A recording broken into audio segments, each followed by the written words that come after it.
पाखंडी को भगवान कभी नहीं मिल सकते।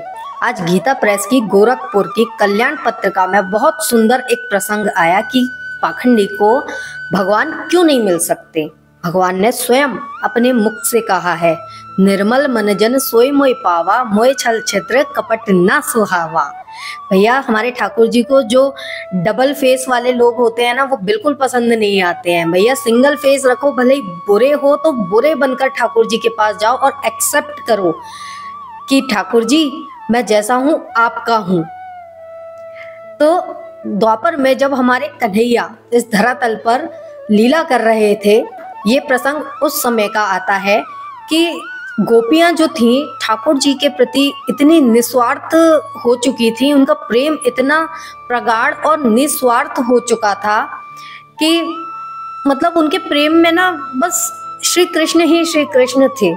तो जब श्री कृष्ण गौचारण के लिए जाया करते थे या अन्य किसी कार्य की वजह से गोपियों के सामने नहीं होते थे, तो गोपियों को कई बार श्री कृष्ण के विरह में मूर्छा आ जाया करती थी और उस मूर्छा का तब तक इलाज नहीं हो पाता था जब तक कन्हैया स्वयं आकर उन गोपियों के सर पर हाथ ना फेरें, उनके कान में वो एक मंत्र पढ़ते थे और गोपियां झट से उठकर बैठ जाती थी और उनमें इतनी मतलब एनर्जी आ जाती थी कि जैसे इन्हें कुछ हुआ ही नहीं था, ये कंडीशन हो जाती थी।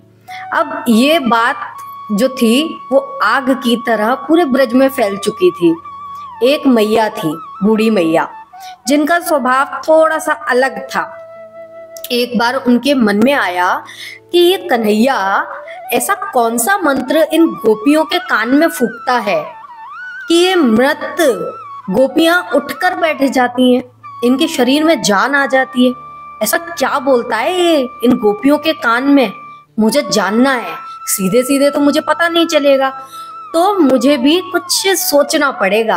बूढ़ी मैया ने एक तरकीब निकाली और जहां ढेर सारी गोपियां अपना कार्य कर रही थीं, वहीं जाकर बैठ गई और थोड़ी देर बाद ऐसा दिखाने लगी कि मैया को कुछ हो रहा है, कृष्ण विरह सता रही है और कृष्ण विरह में मैया मूर्छित हो गई है।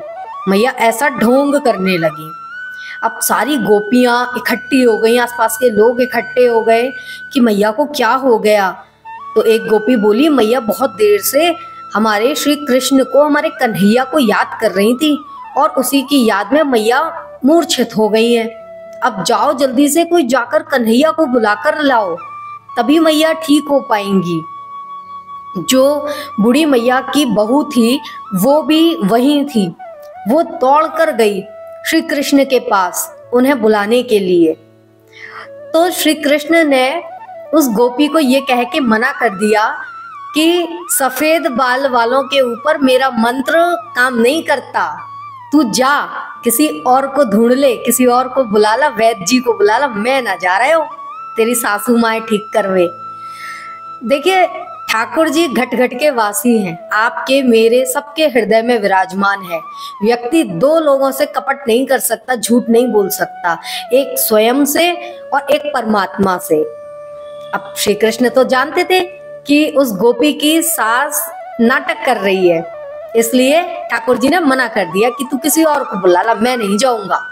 लेकिन वो गोपी ठाकुर जी के आगे बहुत विनती करने लगी, क्योंकि उस गोपी का भाव बहुत शुद्ध था श्री कृष्ण के प्रति, उसका प्रेम निस्वार्थ था।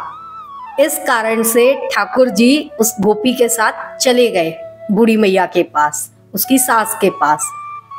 और वहां जाते ही बूढ़ी मैया की कलाई नब्ज पकड़कर देखते हैं और कहते हैं कि ये मैया को मूर्छा वूर्छा नहीं आई है, ये मंत्र से ठीक ना होगी, इसको तो भूत लग गया है, भूत।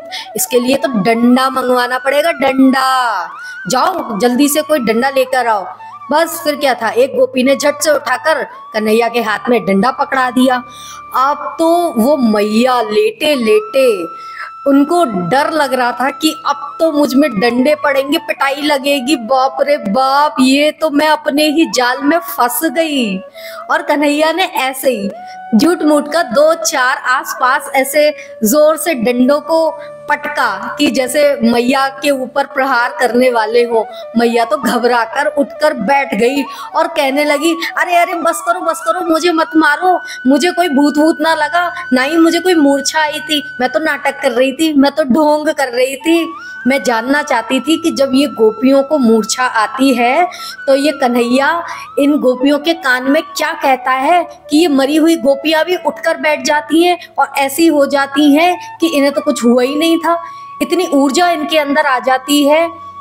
मैं इसलिए ये नाटक कर रही थी, मुझे कुछ भी नहीं हुआ, मैं बिल्कुल स्वस्थ हूँ, मैं बिल्कुल सही हूँ। और मैया तो उठ के खड़ी हो गई। सारी गोपियां, सब आसपास वाले लोग मैया को देखते ही रह गए और हमारे नंद नंदन मंद मंद मुस्कुरा रहे थे और कह रहे थे, भैया ये प्रपंच मेरे आगे नहीं चलेगा, मैं तो घट का वासी हूँ, मुझसे कुछ नहीं छुपा है, तुम झूठ बोल रहे हो कि सच बोल रहे हो, मेरे पास आओ तो जैसे हो वैसे आओ। एक बहुत प्यारा सा भजन है जिसकी 2 लाइनें मुझे याद आ रही हैं। नाथ में थारो जी थारो, नाथ में थारो जी थारो, बुरो भलो कुटिल खल कामी, जो कुछ हूँ सो थारो, नाथ में थारो जी थारो।